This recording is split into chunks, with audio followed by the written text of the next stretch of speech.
Hey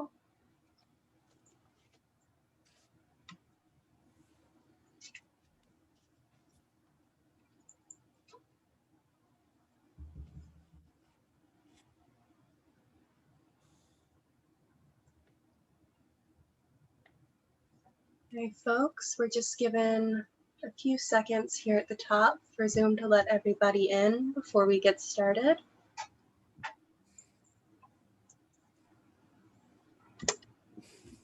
If you are already in tonight's event with us, you can open up your chat window and find some information about how to purchase tonight's featured book.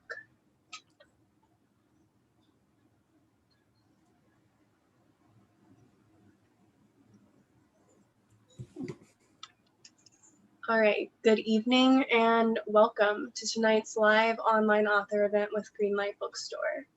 I am Chelsea from Greenlight, and we're excited to welcome you to our online event series, Squawkin Sports, hosted by Patrick Sauer and David J. Roth, with guest host Charles P. Pierce here with us tonight. For this installment, they'll be chatting with John Gasaway about his new book, Miracles on the Hardwood, the hope and a prayer story of a winning tradition in Catholic college basketball. So you're in for an excellent time. Before we start, I just want to say a huge thanks to our hosts, Patrick and David, guest host Charles, and tonight's featured author, John, for making this happen, and to all of you for showing up. Though we're no longer able to host events in our store spaces, our community of authors and readers is still here. We're grateful for your support and for the chance to make this space for conversation and connection. Now, I have just a couple of housekeeping things. First, in our Zoom webinar tonight, you can see and hear the speakers, but they cannot see or hear you.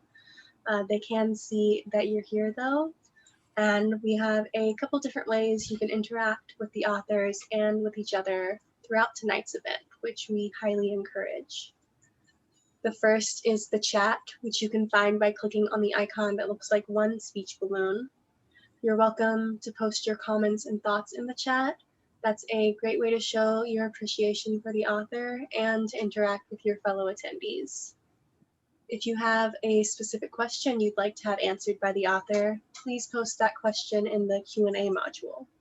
You can find it by clicking on the icon that looks like two speech balloons. We'll be pulling questions only from the Q&A to be answered in the later part of the program. We are recording tonight's event, so look for video or audio versions on our social channels later on. And importantly, tonight's featured book, Miracles on the Hardwood, is available for sale from Greenlight Bookstore. We're excited to be able to offer actual shopping in our bookstore locations, noon to 7 p.m. every day, and you can purchase John's book and many others on site. Or order online at greenlightbookstore.com for a quick pickup at the store or for shipping anywhere in the US. If you care about supporting the careers of authors and the ongoing existence of independent bookstores, buying tonight's featured book is a great way to show your support. Your series hosts for Squawkin Sports are Patrick Sauer and David J. Roth. Patrick has written for many large publications you've heard of and even more small ones that no longer exist. He's a founding member of the Billings, Montana to Brooklyn sports writing pipeline. David was an editor at Deadspin and is now a co-founder and co-owner at Defector.com. His writing has appeared in The New Republic, The New Yorker, Food and Wine, and The Baffler. Tonight's guest host, Charles P. Pierce, has been a working journalist for 45 years. He is the author of 4 books, most recently Idiot America, and blogs daily about American politics at Esquire.com. He lives near Boston with his wife, but no longer his 3 children, and he recently became a grandfather for the first time. They'll be speaking with featured author John Gasaway. He writes for ESPN's Bubble Watch column. He is a college basketball analyst at ESPN.com and a lecturer on basketball analytics in Columbia University's Sports Management Master's Degree program. Prior to joining ESPN, he teamed with Ken Pomeroy on the launch of Nate Silver's Basketball Prospectus website. He was also a regular contributor to the Count feature at Wall Street Journal. His new book, Miracles on the Hardwood, uncovers the David versus Goliath rise of Catholic college basketball, from Villanova to Georgetown to Gonzaga, where small schools perennially shoot past the big power conference programs. John is going to start us off with a reading from the book, and then he'll be talking with Patrick and David and Charles and with all of you. John, please take it away. Thank you, Chelsea, and thank you, Patrick, David, and Charles for hosting me. I appreciate it.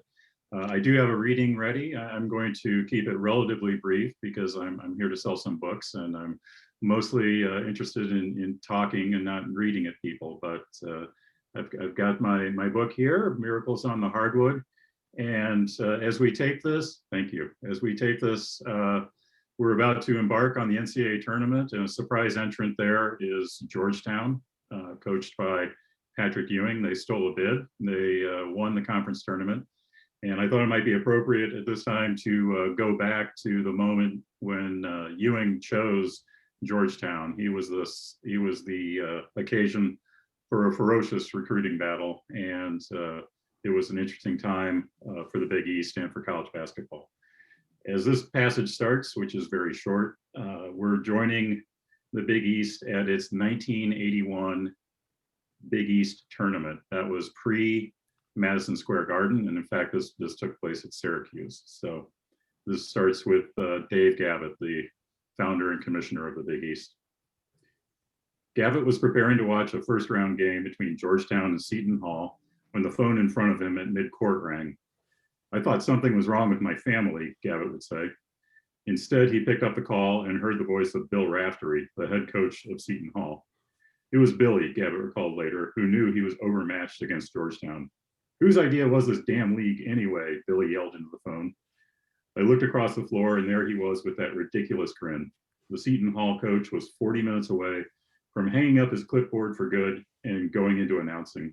He'd start in 1981-82 as an analyst on Big East Game of the Week telecasts with Len Burton. This was the last year when there was no televised selection show. Schools instead waited by their phones on Sunday, March 8th. The phone in Syracuse never rang, while those at Georgetown, Villanova, and Boston College did. However, the Hoyas had taken a measurable step back, particularly on offense, after Craig Shelton completed his senior year in 1980. John Thompson's team lost by 6 in the opening round to James Madison. While no Big East teams reached the Elite Eight, this was the last time that would happen until 1986. Some remarkable 4-year careers were about to begin within the conference. In the fall of 1981, Ed Pinckney arrived at Villanova. Chris Mullin began playing at St. John's, and the Patrick Ewing era dawned at Georgetown. The recruiting process for Ewing followed a highly structured sequence set forth by his parents and by Mike Jarvis, the coach at Ringen Latin School in Cambridge, Massachusetts. Some 200 schools were initially contacted, and from this list, 15 coaching staffs were invited to come to Cambridge and speak to the Ewings and to Jarvis at the school. The coaches arrived over a period of 2 weeks in September 1980 in alphabetical order according to their school name. Thompson was preceded by Ed Badger of Cincinnati, and he was followed by Hank Raymonds of Marquette. Ewing's mother, Dorothy, had come to the United States from Jamaica in 1971 and taken a job at Massachusetts General Hospital. By 1975, she and her husband, Carl, had a 5-room apartment for themselves and their 7 children in Cambridge. 5 years later, when Thompson was making his pitch for why Dorothy Ewing's son should play basketball at Georgetown, the coach surmised that she was in fact the key player in this room. "This lady was watching me the whole time, and I swear, I don't think she ever blinked, not once," he would later recall. When Thompson finished his prepared remarks, Dorothy Ewing asked him what social opportunities her son might be afforded if he enrolled at Georgetown.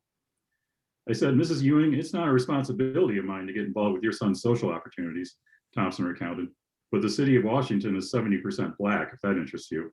And if there are no social opportunities that Patrick can find there as a young Black man, he has a problem, ma'am, that frankly I can't solve." And she looked at me for a while like maybe she sort of liked that, but she never smiled, never broke into a laugh to let me be sure. She just looked at me and said, "Ha, funny man, funny man."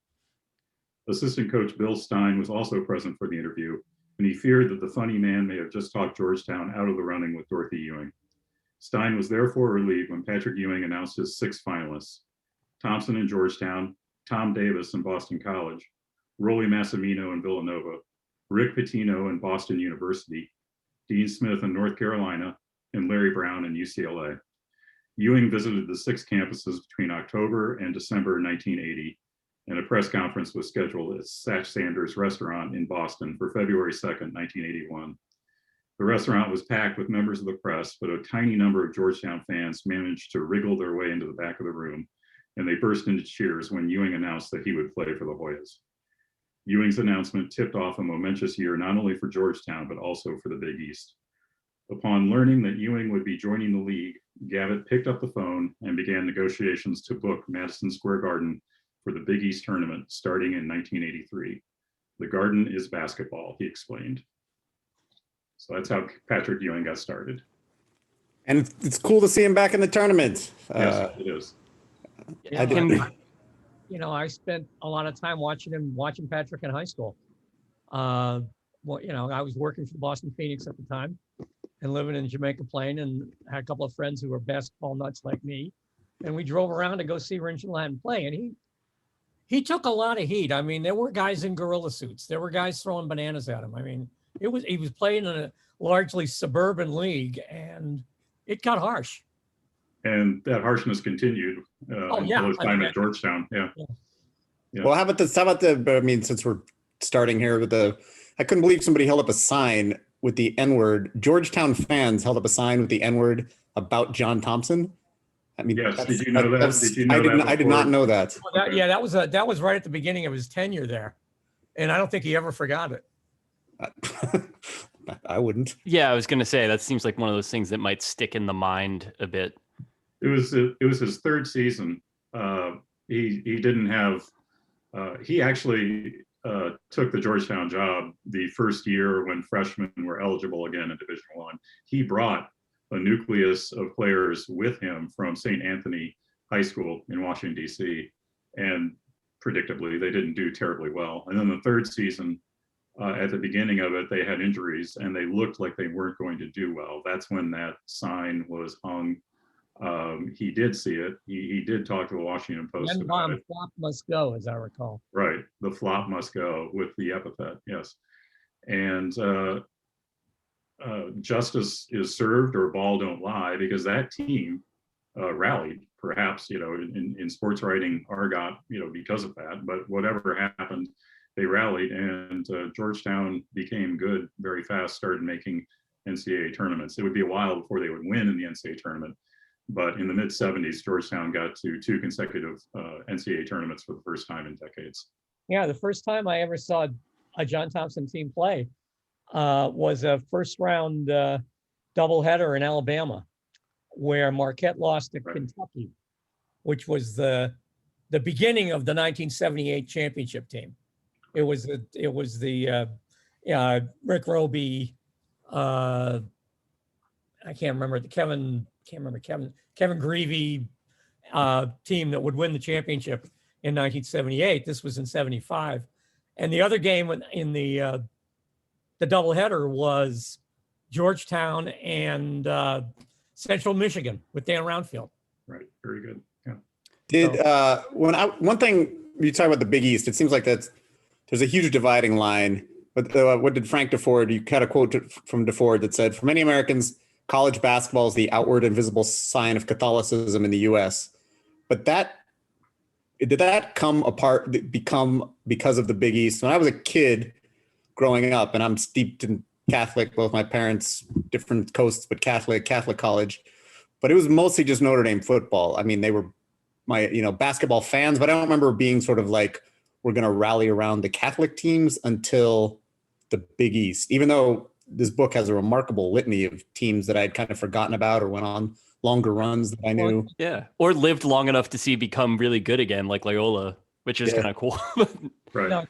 It's interesting. My Uncle Michael, who was a Jesuit, was a Jesuit scholastic at Holy Cross in 1946. So he knew the Holy Cross team that won the national championship. The team without a home, they didn't have a gym. No, they didn't. I went to every Holy Cross football and basketball home game from the time I was in maybe third grade until I went away to college. So that was a big deal. I mean, those schools, Holy Cross, Boston College, the New York schools, they meant a lot to the immigrant families. That was, that was who although Frank McGuire did a great job at South Carolina stealing players from Catholic high schools in New York. But is the Big East, it's the TV contract, obviously, is a huge part of making it more of a national Catholic kind of thing. Well, and the Big East was the occasion for the Frank DeFord line that you cite. That was written in 1986 when, it was feared that Catholic programs were becoming hegemons. They had just dominated the 1985 Final Four. And it was, there must be some secret sauce. What's going on here? Is this a good thing? Is it good for the Catholic Church that they're so, good at basketball? That quickly died away as they went on an 0 streak of Final Fours in the 90s. But in the mid 80s, that was very much in the zeitgeist. Yeah.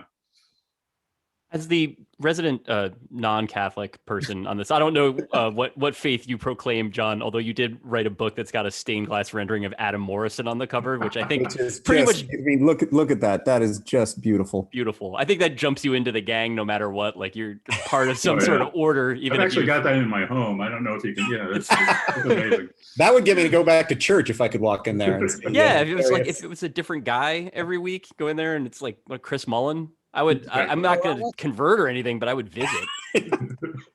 I'll go to a temple if they're going to put up Mark. If they're going to put up Dwayne Wade at the temple, I'm in.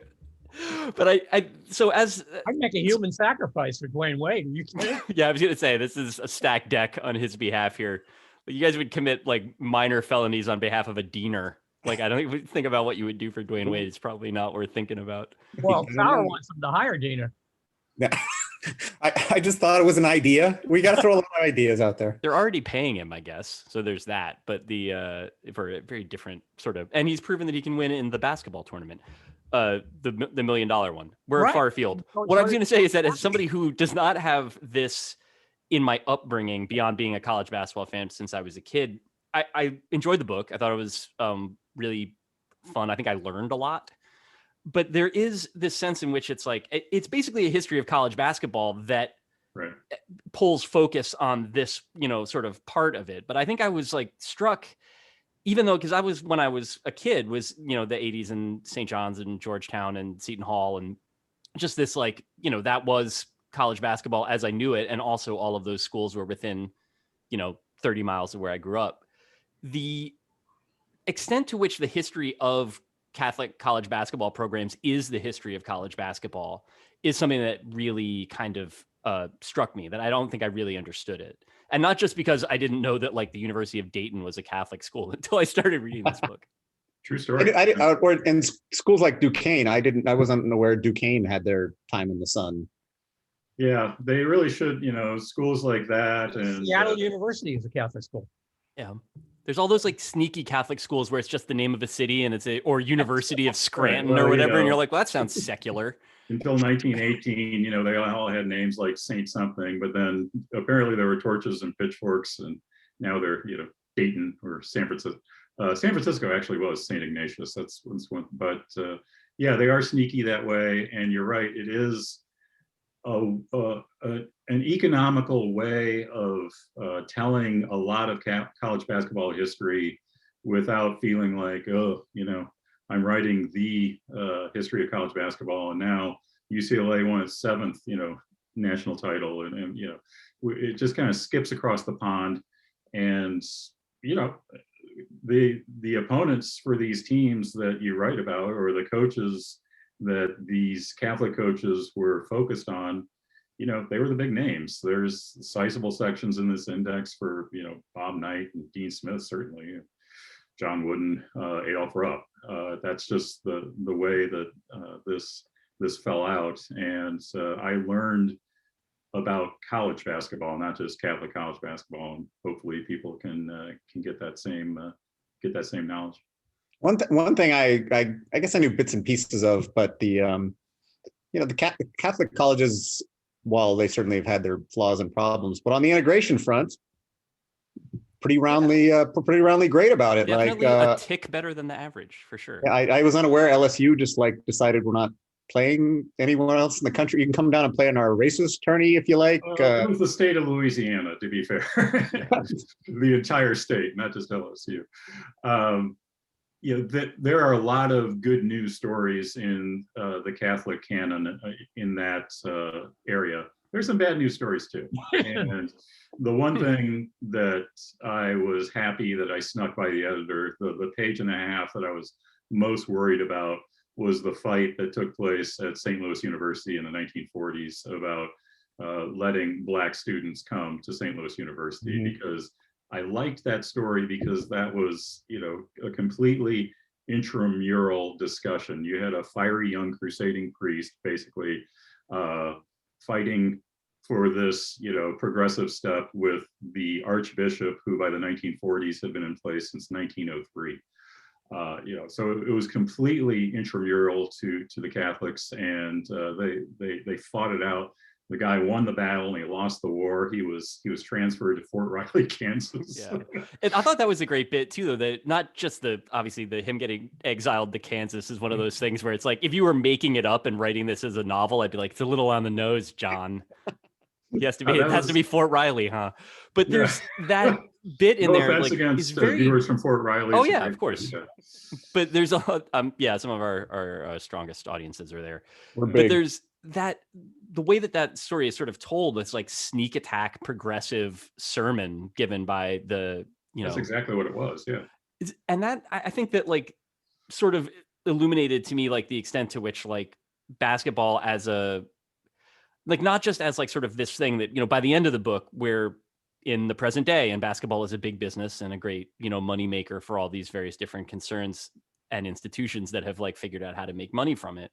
But there is really a sense there that it's like a moving part of an institution that can be, used, it's like effectively value neutral, but that it can be used to like militate towards good things. And I think that that's like, obviously it's very difficult to remember if you watch a lot of college basketball now or have for the last couple of decades. But I thought that the 40s and 50s stuff, it was what I knew the least about. But there really was a sense then that like basketball programs were kind of leading these institutions as opposed to the other way around. And it works both ways, as we've already alluded to. Patrick Ewing as a player at Georgetown was the object and victim of an incredible amount of racist abuse because he was in college basketball. So, there is that half of the dichotomy. At the same time, you're exactly right. You had a coach, as shown in the book, a coach in Mississippi in 1963, in effect, pleading and saying, come on, we've been SEC champions 3 times in 4 years now. Let these guys play in the NCAA tournament with all that entails about who they're going to play against. So, it can be the crucible of bad things, and it can be a gentle, influence for the good as well. And Bill Russell, one of the interesting things to me has always been, and I don't know if you get into this in the book, is the great point shaving scandal in the 1940s and 50s in New York. The only school that was untouched was St. John's. And legendarily, the reason was that there were so many Catholics in the FBI. And because Frank Hogan, and because Frank Hogan was a Catholic. And that was because it's conspicuous. LIU, CCNY, neither of those, they weren't the same anymore. No. Player B left LIU and, wrote his Chip Hilton books, and CCNY just won the NIT and the NCAA in the same year. And then the year later, they were gone. There are a lot of Manhattan fans on. I'm sorry, go ahead. No, I was just going to say there are a lot of Manhattan fans on this saying, hey, aren't we Catholic enough? Yeah. They were caught up in the 1951 point shaving scandal. Yeah, but St. John's was a big deal. There was You're exactly, that is the legend, definitely. Yes. Spellman called Hoover, right. And Hoover called off the FBI on St. John's. Right. There was a player from St. John's, and I can't remember his name now, who was photographed in the Daily News sitting in the lap of some gangster. and nothing happened. Every generation gets the Larry Johnson and Stacey Augmon in a hot tub photo it deserves. A hot tub picture, except it was like at Toots Shores or something. But you had the Frank Hogan did go after St. Joe's, and I had written about that for Vice Sports, and a detail that did not make your book that you might the fixer went on to become a Los Angeles pornographer, and then he took one in the back of the head. Jack Molina. No, I wasn't able to shoehorn that in. That's a detail you don't forget. I'll say that. No. He had quite a life, that guy. Yeah. Jack Molinas was the 1960s scandal, not the 1940s and 50s. Yeah. That was we have trouble sorting out our Catholic basketball scandals. Right. And also the point shaming scandals, like I knew faintly, I was like, yeah, like CCNY and like LIU and had been caught up in this thing. I didn't realize that this was like a recurring thing that happened multiple times. Like there's not just one point shaving scandal. It's like every program had one around, over the course of a couple of decades. Put down Connie Hawkins. Yeah, Connie Hawkins, Roger Brown. Yeah. Scandal where they got tangled up with the guys who were in Goodfellas. Yeah, that's in the 80s. They have that clip in Goodfellas where they're watching a Boston College game, but they don't mention that was also a fixed game by him. Henry Hill and a bunch of guys from Western Pennsylvania were the guys behind the fixing scandal in the 60s, or in the 80s, 70s and 80s. In fact, I was they shaved points in a game against Harvard in Boston Garden in a Christmas tournament. And I was at that game, and Harvard, BC won by like 4 and were favored by 13. Did you have money on it? Only later did we find, in fact, at that game, Glenn Fine, who later became an assistant attorney general, was the point guard for Harvard. And he got a phone call in the hallway of the old Boston Garden telling him that he'd won a Rhodes Scholarship. Wow. The Rhodes Committee tracked him down at this payphone in Boston Garden. It was a great night. And meanwhile, BC's shaving points against him. It's quite a memory. Lore, baby. So I know that there is a ton of this out there. There's a lot of these sorts of details in the book. Nothing about Glenn Fine getting a phone call. That's a Charles Pierce exclusive. Must credit Charles Pierce. But there is, John, so telling a book that covers this much ground, how hard was it not to, like you said that you were happy you got the St. Louis University sort of controversy in there. I'm glad you did too. What was the stuff that you had to leave out that was difficult? Because like, to what extent was it like trying to balance the basketball and the sort of the story of the church? Like it leans much more heavily on the basketball stuff. Was that like a tension in the process of the edits, or was that a decision that you made early on? There was lots of good off-court stuff that couldn't make it in. There's lots of good parallels between the struggles that Catholic higher education faced early in the 20th century and the inventor of the game. He found his niche at Kansas being whittled away and whittled away and whittled away because higher education was secularizing fast, and that hurt the Catholic colleges in terms of their enrollment, and that hurt a devout Presbyterian like James Naismith. And I just thought it was an interesting parallel. And every time I tried to write it up very cogently, it was just slashed down as having nothing to do with Catholic basketball, which it doesn't. So hats off to my editor on that one. But stuff like that. There's still some good stuff in there about how stringent the Catholic universities were in the early days. Like there was one where it was like you couldn't get the mail. You could not receive mail at Boston College. Hardcore. Like you had to really want to be Catholic back then, I'm telling you. That's the Jesuit thing. Yeah. I'll say one saga that didn't make it in that would just make a great, probably Netflix documentary with the right speed, but Walter Dukes, a player that not a lot of people tune in. Yeah, I'd never heard of him. Will have heard of. He was legendary at the time. His Seton Hall team won the 1953 NIT. He went on to the Harlem Globetrotters when that was a very normal thing for the best Black college player to do. Famously Will Chamberlain did that. And he eventually got some time in the NBA, but his later life is a saga. And I won't, the denouement is captured in the book, and I won't give it away, but basically nobody knew where he was and nobody could find him. He was owed a lot of money by the NBA as an ex-NBA player. And there's headlines saying in the 1990s, the NBA can't find him.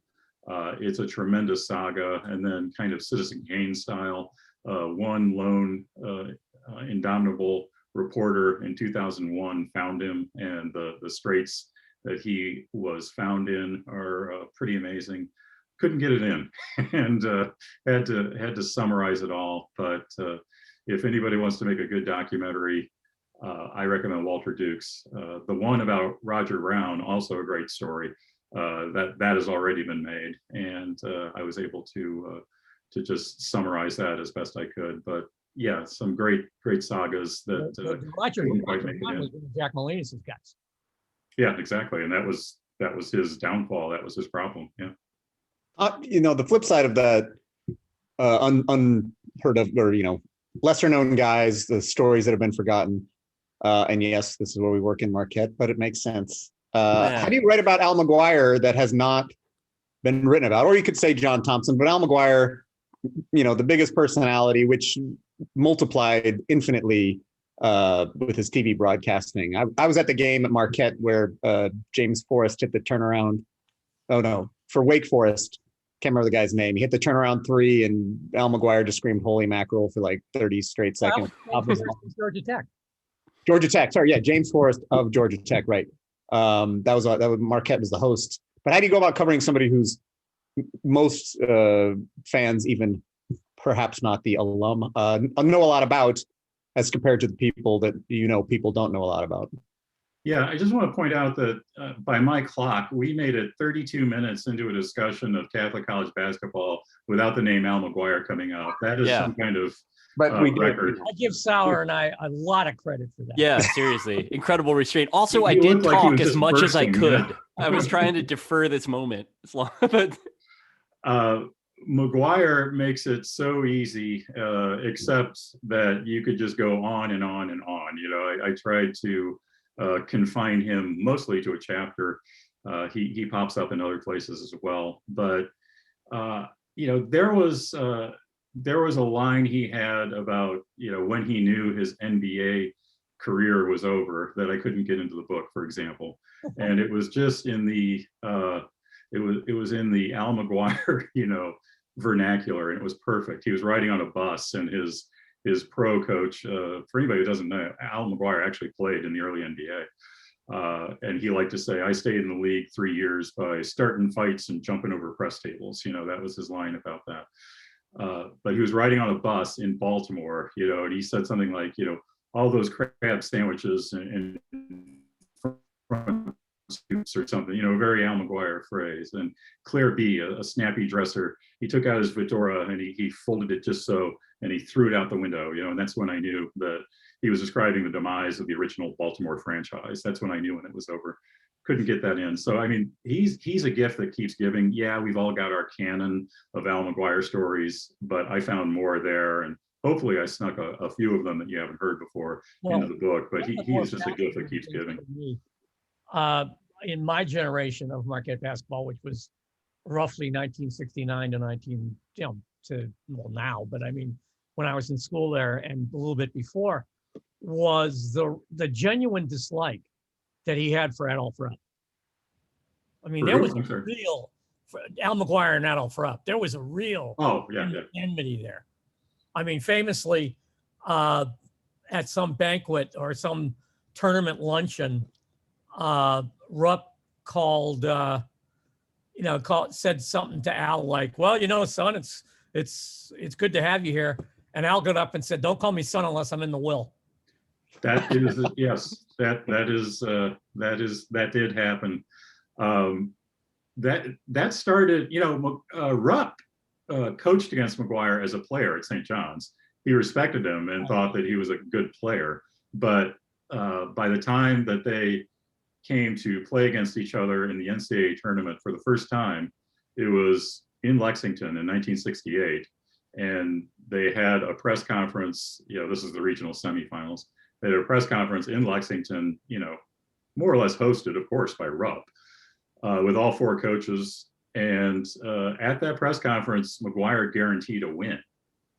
And he said he hadn't scouted Kentucky and he didn't need to.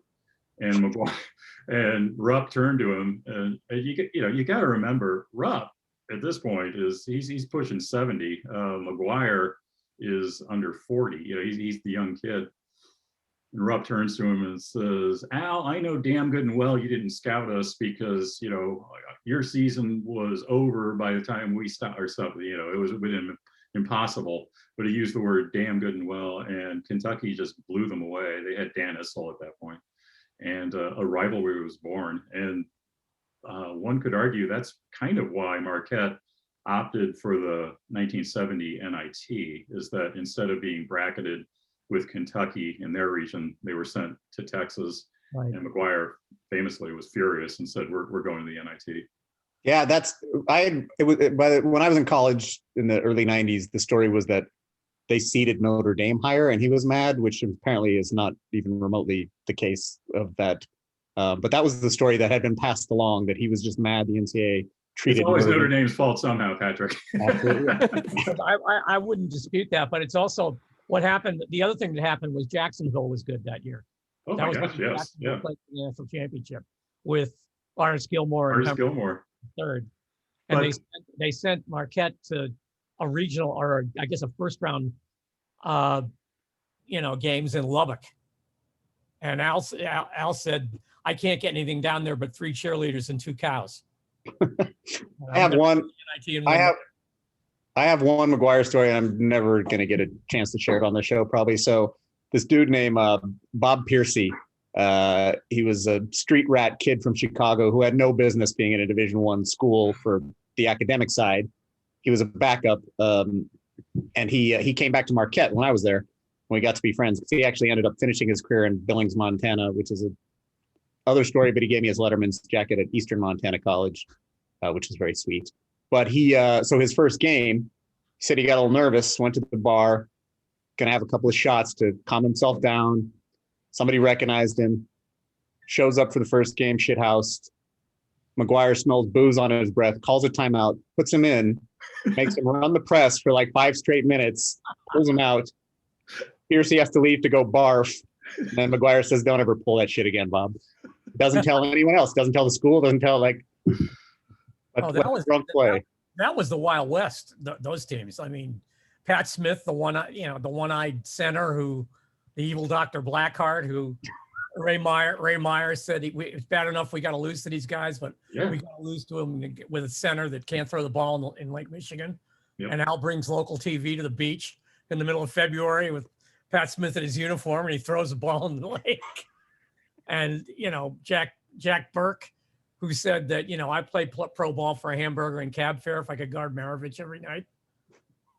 There's a great deal. So this, obviously, all of these stories, if you guys want to just keep going back and forth. No, we can move on. No, I'm not. I want to make clear, I'm not mad about that. Like, I could absolutely listen to these quotes and gambits.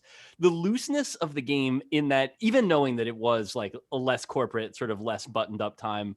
We were talking before we went on about McGuire's buddies just like making a fake university for him and getting it listed in the Blue Book. With the phone number of a bar that coaches used to go to in Chicago. Yeah, well, he also had this. He had this guy, Freddie the Spook Stegman, who was his talent hound in New York, and Freddie worked out of an Orange Julius stand in Penn Station, and the Orange Julius stand was run by a Chinese guy who didn't speak any English. So if you're calling Freddie, you either got Freddie or you got screamed at in Mandarin for 5 minutes. The guy would hang up.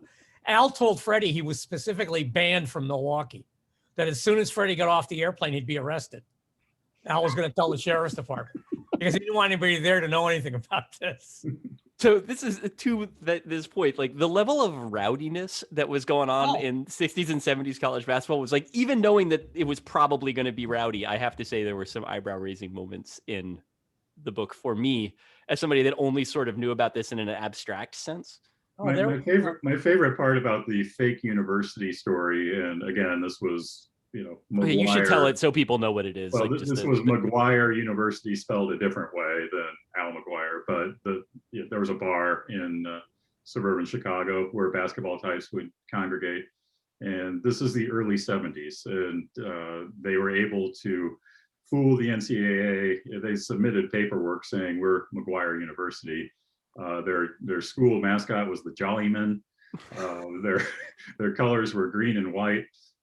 Their arena was called Lawless Arena, and there was like a truck driver buddy, and they put a PhD after his name, and they submitted him as the president, and it worked. And the NCAA, I believe it was 1972, listed McGuire University at such and such avenue, and the actual phone number of the bar. Of course, at the time, it was a physical blue book directory. And the bartenders started getting calls from coaches around the country, saying, hey, we want to schedule a game with you. And so it was a great success. The best part of the tale is that the person behind it, an assistant coach at several universities, lived to 2018 to be interviewed about it and say memorably, you could never get away with that now with the internet and everything. Yeah, I don't think you could. One part of the book that I did live through and remember, I remember fondly, but there was so much more detail, and I guess I had forgotten how amazing it was. Is touch on the Loyola Marymount run. I forgot about the basketball side of it. I just sort of the Bo Kimball free throws and obviously it's been, I think there's a 30 for 30, but I had just sort of forgotten, like, what's the game where Jeff Fryer had, that was a hell of a thing.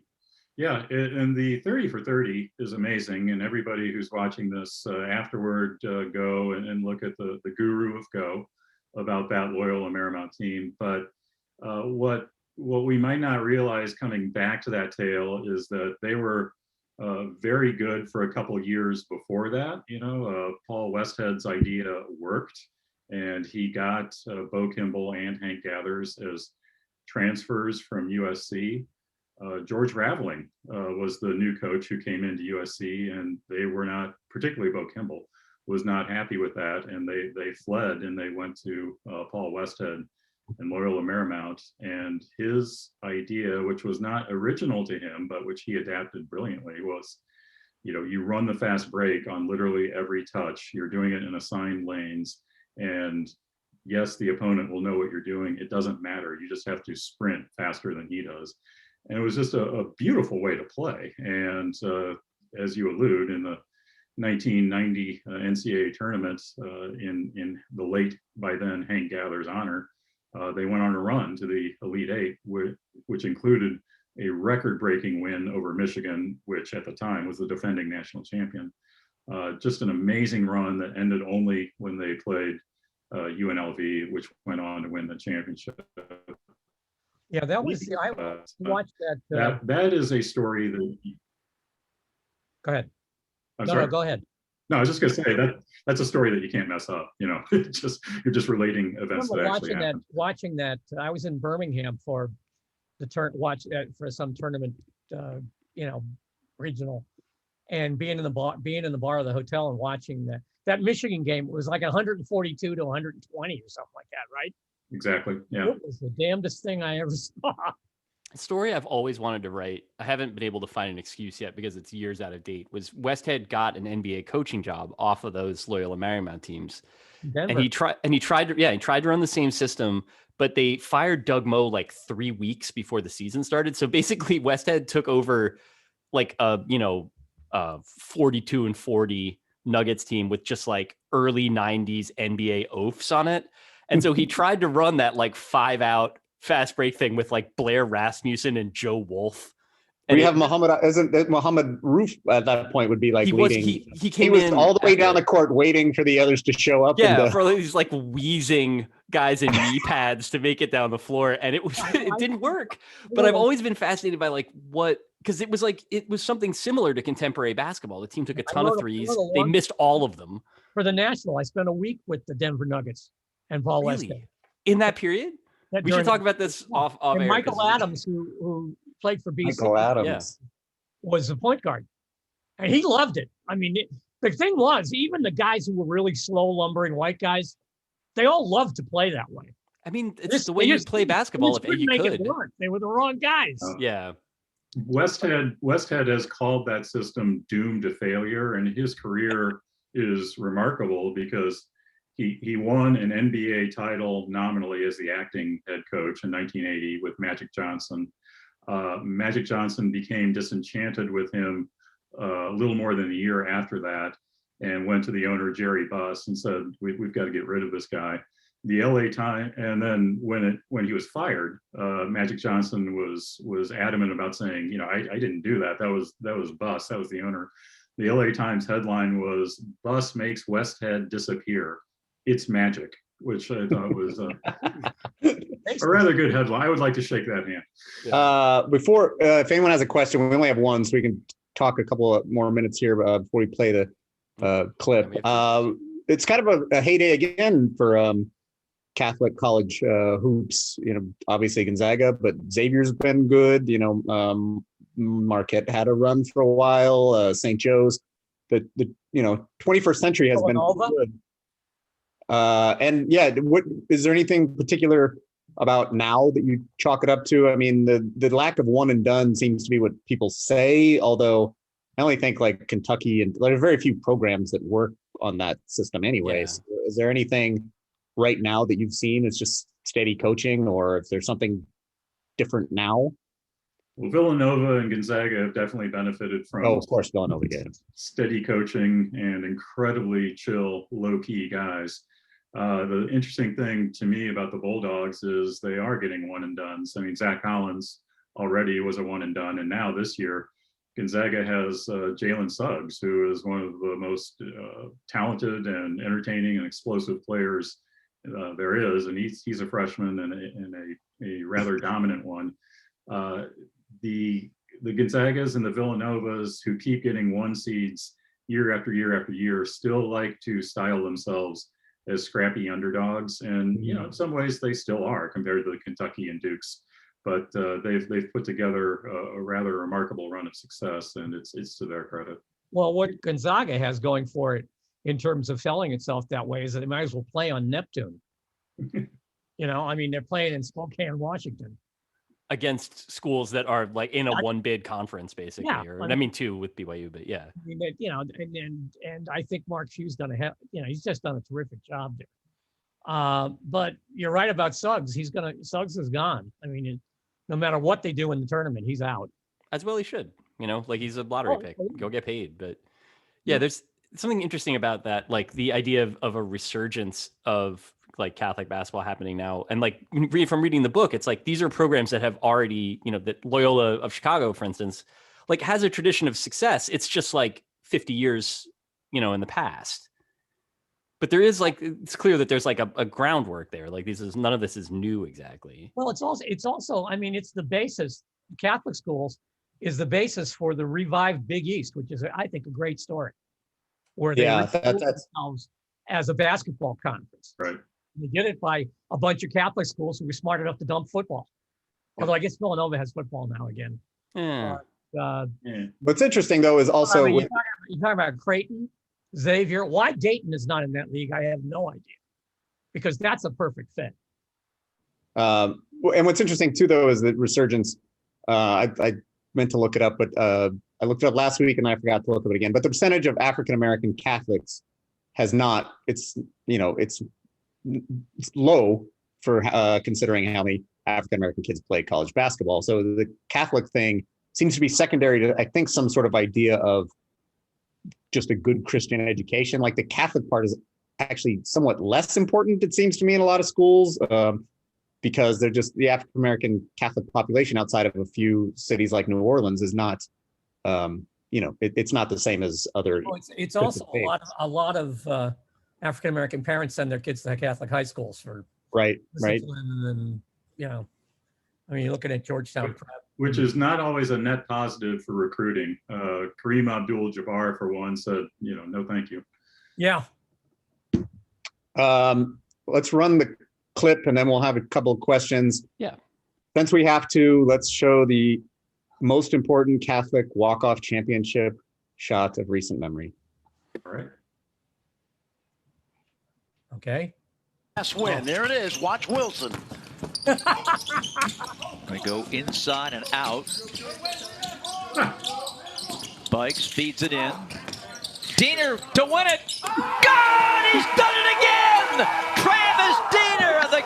Were you worried when I mentioned earlier about the basketball tournament? I mean, actually, it made it all the better. We're already talking about Diener's $1 million shots. It is Iconic. It's iconic, yeah. Yes, Villanova also did it, but we've seen that a lot of times. I'm gonna grab the first question here. Good of you, good man. That was good. That was good. From Sean Desmond. John, who do you have as your starting 5 all-time greatest Catholic college players? And if you want to weigh in too, Charlie, go ahead. I will skip out as long as Dwayne Wade is on the list. Dwayne Wade. I'm just looking at the cover here so I don't forget anybody.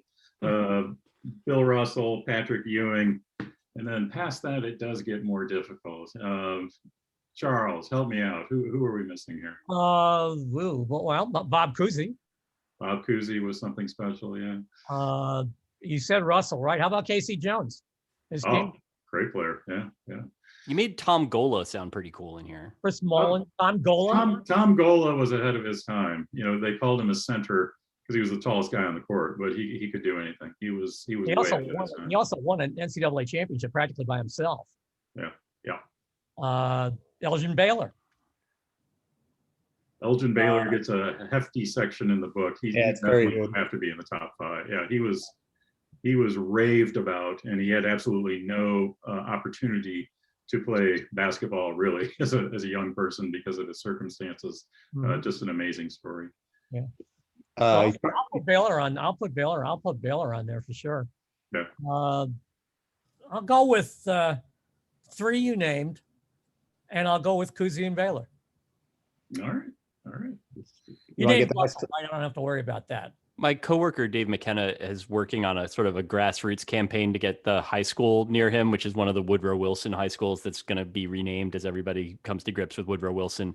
He very, very much wants it to be Elgin Baylor High School. I think that I hope it works for him. It's in DC. It kind of makes some sense, but he's pretty serious about it.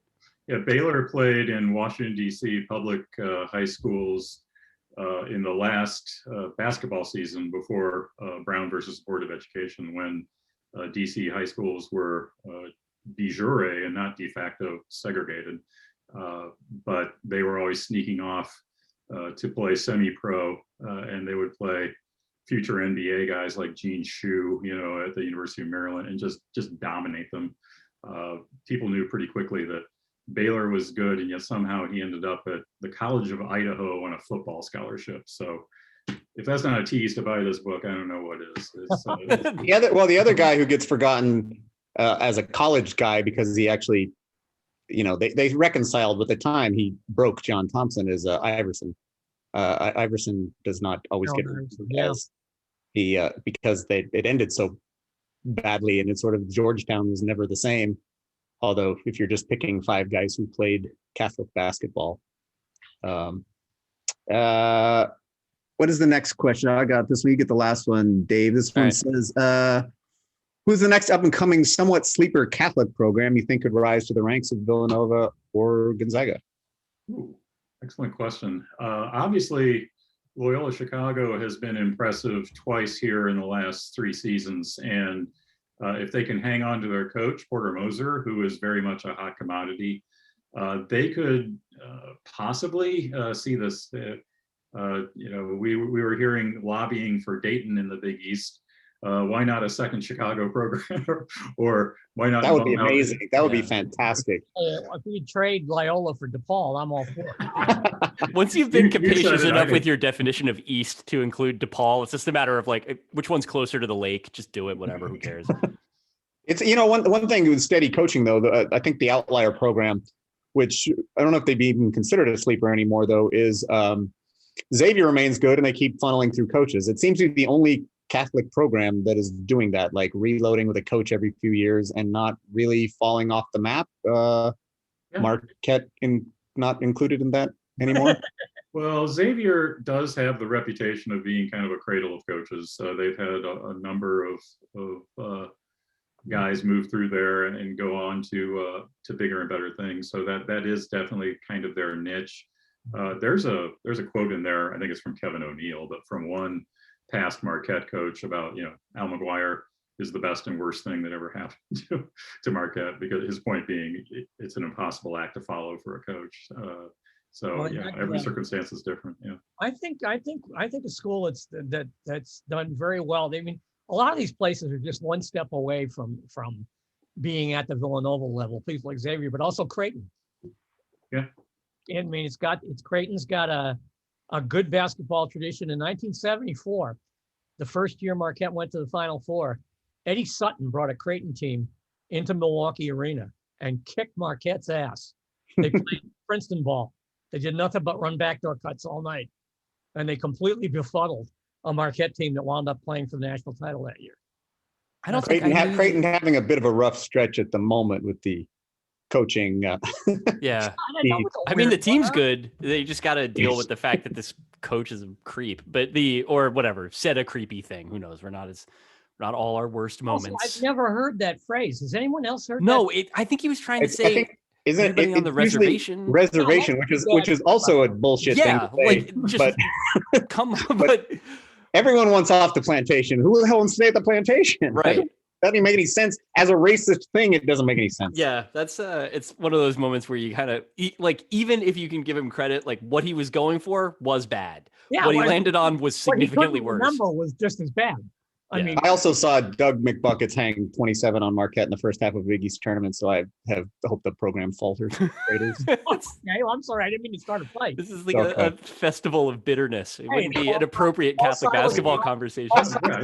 That's every Catholic basketball conversation is a festival of bitterness and grievances. Bob Gibson both played. Bob Gibson, that was cool. I did not know that. That was cool. You want to get our third question here? Sure. All right. So on the second question, I'll only add as a cherry on top. We've never had the experience in the modern era of seeing Boston College be preeminent at basketball, and they've got a new coach. And if we ever did have that experience, there is a hungry, thirsty, long, frustrated fan base waiting to roar. We don't know what that looks like, but if it ever happened, those stars would be something if they did. That's true. They've been lousy since like Craig Smith and Jared Dudley left. Like they just really haven't been competitive at all. Rid of Al Skinner for no good reason. Yeah. But I would add to that, much to my delight, outside of a few years in the 70s, Notre Dame has not been good at college basketball, particularly good throughout their entire thing. And they should have, at least when it was super Catholic-y in the 40s, 50s, 60s, they should have been great, and they have never. But I assume that's because no one really cares. They do have the moment in 2015 when they played Kentucky to the 40th minute of the Elite Eight. That was pretty cool. But in general, you're correct. Yes. And Mike Bray remains a male fashion icon for anybody. If you've ever worn a mock turtleneck, it's because of him. He started that. I'm going to skip one of these questions to get to the one that just came in, because I think this is something that I was interested in just as somebody who's totally outside of it. Nicholas Kastner asks, any thoughts on Jesuit versus non-Jesuit basketball programs? Now, there's so many different orders here. Like, I think I just had assumed that every Catholic school was Jesuit at some point, but I remember there was a guy I used to volunteer with who was like, no, that's Vincentians. Who was always like schooling me on that shit. So is there like a Jesuit basketball tradition that exists above and beyond the... We're thinking about Holy Cross, Marquette, Creighton, Boston College, San Francisco, University of Seattle. And I should say San Francisco, my uncle was the president of St. Ignatius High School for 30 years. I want to get Uncle Tony a shout out. Hey, Uncle Tony, what's up? And what was I going to say? I'm missing one. Oh, St. Louis U. So these are some very successful long-running programs. Is there anything different about the Jesuit ones than in terms of the approach or whatever? Well, I think the older ones, a lot of it just had to do with they were in downtown and kids who couldn't really, you just didn't go off to college the same way in that time period, because almost every Jesuit school started at least as a downtown school. Most still are. I think BC moved out to the suburbs, and Georgetown was always, Tony. But for the most part, in the older times, that was it. The real outlier to me is Gonzaga, and that's just got to be Mark Few. But because the other orders don't have multiple good colleges. Is that right? Yeah, pretty much. I mean, Notre Dame is, it's very confusing. Notre Dame is run by the Holy Cross Fathers. Very good. It always screws people up because Holy Cross is not run by the Holy Cross Fathers. Right. That's true. Which is the one that sends you brandy every year? Which order is that? Christian Brothers. Oh, that's Christian Brothers. Yeah, they don't have any colleges, I don't think. And make a good brandy. Yeah, I played on a traveling basketball team in North Jersey that got absolutely walked by a Christian Brothers high school.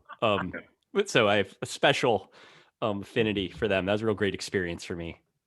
I would only point out to the questioner whenever Jesuits are talking large about the quality of their basketball, or whenever theorists of why Catholic schools are so good talk about, be Jesuits and be in the heart of a big city and be there for a long time. Every time those three things are cited, a Fordham fan, dies a little death because none of those things have worked. So.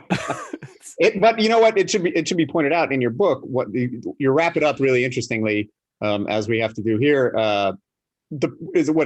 Catholic colleges make up 12% of universities, and they've been won 12% of titles. Like it's actually not this overwhelming thing, but it has this long history where they come out. A lot of schools have one title or two, and Villanova is the most with 3, right? So it's sort of an scrappier dominance. I don't know what you would call it, but I think people do. And a lot of it has to do with not having the football anchor tied around their neck. Yeah. Yeah, that makes sense in terms of it not being it's the most important program at these schools. I mean, Marquette hired Al McGuire because they had a football debt. And they said, Frank McGuire told them, look, this guy may not be able to coach, but he'll fill your building. And they hired him to retire a $500,000 football debt. Drake just took the lead, by the way, 49-47. Yes, we finally got our live update. Last question real quick, just go around. Who do you got? Who's going to win it? Well, I'm on the Oklahoma State bandwagon. All right. I like the youngsters. Cunningham's cool. I haven't seen the rest of the team look that good, but they got this Avery Anderson kid who's really come into his own, and the 2 Boone brothers. And Patrick, I'm on the record. I get asked this and by my editors, and it's there at ESPN.com. I cannot tell a lie. I've got Gonzaga going all the way. My daughter also took your insider information for her 10-year-old bracket. I did tell her that before we started here. Yeah. Well, I guess I have to pick someone else. I don't know. I'm going to go with Georgetown. And Patrick, nice. You can run the table. The magic is there. If they win the tournament, they'll finish the season with like 19 wins. I was going to say that, which is awesome to me. That would be great. Michael Graham is going to show up. He's going to come out to root him on. The enforcer. Yeah. That weird high five. Also the only guy I've ever seen get ejected from a game and get the ejection waved off in NCAA Big East championship game. Oh, right, that's in the book. That is in the book. Dick Piparo. Yeah, you got a haymaker at Andre Hawkins, and Dick Piparo came running in and gave it one of these, and then they called timeout, and the game started again. Michael Graham was back on the floor.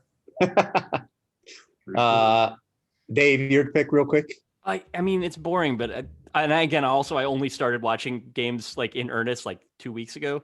Gonzaga seems really, really good. I mean, like, I don't know. I liked watching Michigan earlier. I feel like without Isaiah Livers, it's not really going to happen for them, but they looked real fun when they were fun and at full strength. I think when the Jewish dude anoints the Catholic team, we have we've exactly where we should be. Better end this shit now before I start speaking in Latin. This is real quick. April Fool's Day, which works out nicely. Our next Squawkin Sports, it's quicker. It is So Many Ways to Lose, the story of the New York Metropolitans, where you will get, by Devin Gordon, you will have Mets fans on April Fool's Day. Yeah, why would you watch opening day when you could watch me get upset with my former editor from GQ? This was great, and the enjoyed the tournament. Everybody, March Madness is on. Charlie's got it. He's had it on the whole time. That is some multitasking. Like this is what the book looks like. There we go. I gotta get the book too. Dave, thank you. Charlie, been a fan of yours for forever years, and John, the book is great. Thank you. May God have mercy on our souls. You want to take us out, Chelsea? Thanks, everybody. Thanks so much, Patrick, David, Charles, and John for tonight's fantastic conversation. And thank you to everyone who came out and joined us. You can find some information in the chat about how to buy tonight's book, Miracles on the Hardwood. You can get that at greenlightbookstore.com for either local pickup if you're here in Brooklyn with us, or for shipping anywhere within the US. Or you can head to Greenlight for some limited capacity in-store shopping. We're open noon to 7 every day. And you can also find some info in the chat about how to register and get the book for our April 1st installment of Squawkin Sports featuring. And just a reminder for everyone, in case you missed any part of tonight's event or you just want to indulge in a rewatch, that it has been recorded. It'll be up on our YouTube channel, Greenlight Bookstore, within the next couple days. So keep an eye out there and on our social channels. Thanks so much again, everyone, and have a wonderful rest of your night. Bye. Thank you. Thank you very much. Thank you.